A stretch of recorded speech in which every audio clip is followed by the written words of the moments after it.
जय सिया राम। मैं आचार्य राजेश श्री राम जन्मभूमि अयोध्या से। प्रिय दर्शकों, भोग विलास ऐश्वर्य समस्त भौतिक सुख संसाधनों के दाता, गीत कला संगीत प्रेम सुख और दाम्पत्य सुख आदि के कारक ग्रह शुक्राचार्य 25 अगस्त से 18 सितंबर तक नीच के होकर रहेंगे, अर्थात कन्या राशि पर गोचर करेंगे और इन पर राहु की दृष्टि होगी, मंगल की भी दृष्टि होगी, शनि के साथ षडाष्टक योग बनेगा और केतु के साथ युति करेंगे। अर्थात ये शुक्र बुरी तरीके से पीड़ित है। लेकिन इन तमाम बातों के होते हुए भी एक अच्छी खबर यह है कि देवगुरु बृहस्पति की बड़ी परम पवित्र दृष्टि इन पर पड़ेगी। क्या होगा इसका परिणाम धनु राशि के जातकों का, आइए जानते हैं। तो सबसे पहले मैं बता दूं, ये वीडियो आपके चंद्र राशि पर आधारित है। यदि आपको अपने चंद्र राशि नहीं पता तो अपने प्रचलित नाम के आधार पर भी इस वीडियो को देखकर लाभ उठा सकते हैं।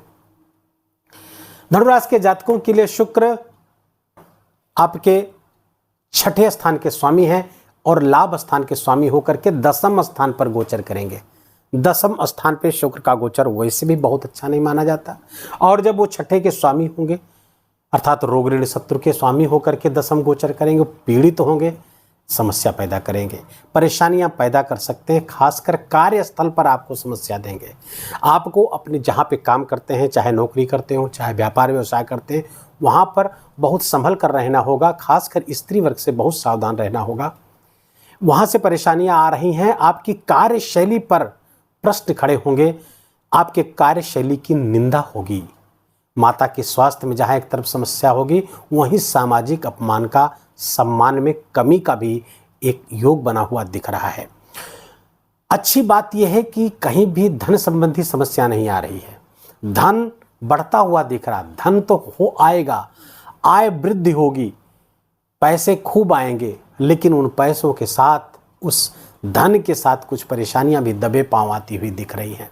पिता के स्वास्थ्य में विशेष परेशानी पैदा होने की संभावना है। खासकर यदि पिता पहले से पीड़ित रहते हैं, सांस संबंधी कोई रोग है उनको, रेस्पिरेटरी सिस्टम में, दूसरे उनकी किडनी या यूरिनरी ट्रैक में कोई समस्या है, यूटीआई की कोई समस्या है, या वो डायबिटिक है, इन सब चीज़ों में समस्याएं हो सकती हैं।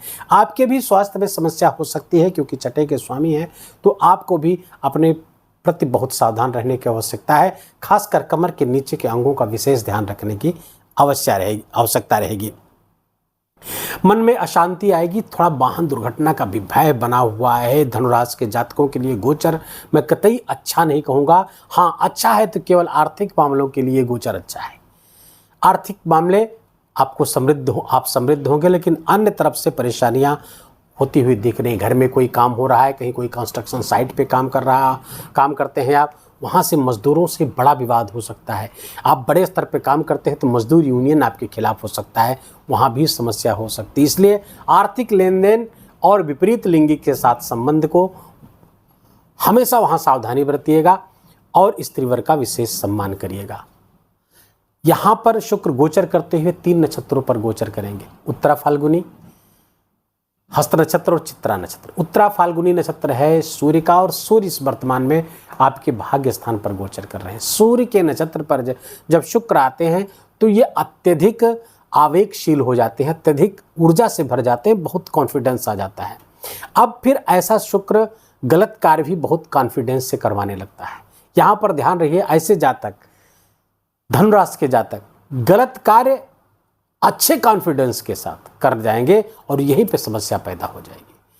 तो 2 सितंबर तक आपको, जब तक शुक्र उत्तरा फाल्गुनी नक्षत्र पर है, आपको सावधान रहने की आवश्यकता है। इसके बाद भी सावधान रहने की आवश्यकता है। क्यों? क्योंकि 2 सितंबर से लेकर 13 सितंबर के मध्य हस्त नक्षत्र पर गोचर करेंगे, और हस्त नक्षत्र के स्वामी है चंद्रमा, और चंद्रमा है मन का कारक, शुक्र भोग विलास की रुचि का कारक है, और दोनों जब संयुक्त होंगे अर्थात शुक्र चंद्रमा के नक्षत्र पर आएगा, मन चंचल हो जाएगा, भोग विलास के प्रति मन विशेष कातर और मचल उठेगा, जिसके कारण से कुछ गलत कार्य ना उठा लें, कुछ गलत कदम ना उठा लें। इसके प्रति आपको सतर्क रहने की आवश्यकता है। चरित्र में हमेशा श्रेष्ठता बनाए रखें, विवेक जागृत रखिएगा ताकि कोई गलत काम होने ना पाए।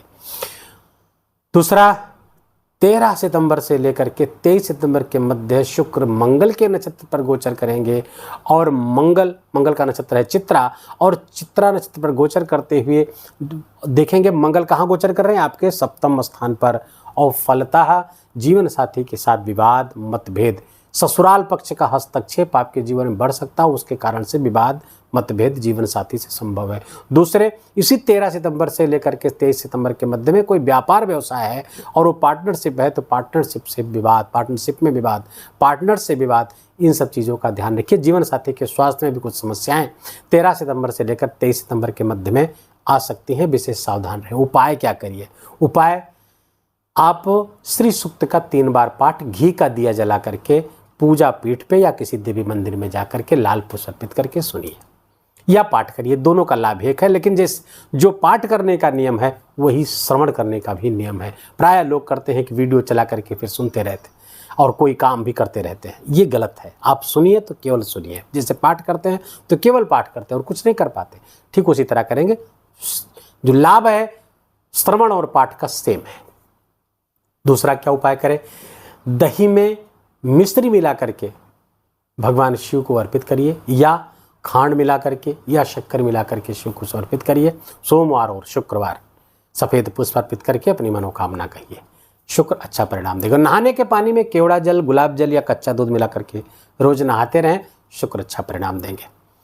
वीडियो अच्छा लगा हो, आपके काम का लगा हो, तो इसे कृपा करके लाइक करिएगा, अपनों के साथ शेयर करिए और कमेंट में जाकर के जय सिया राम लिखना बिल्कुल भी मत भूलिए। मेरा विशेष निवेदन, विशेष आग्रह आपसे। आपकी कोई कष्ट, कोई परेशानी है, कुछ पूछना चाहते हैं तो आप पूरे बर्थ डिटेल के साथ कोई एक प्रश्न पूछ सकते हैं, हम उसका उत्तर देर सवेर जरूर देंगे। चैनल पर नए हैं तो इसको सब्सक्राइब कर लीजिए, बेल आइकन की घंटी दबा लीजिए ताकि नए वीडियो का नोटिफिकेशन आपको पास पहुंचता रहे। अपना और अपनों का विशेष ख्याल रखें। जय जय सिया राम।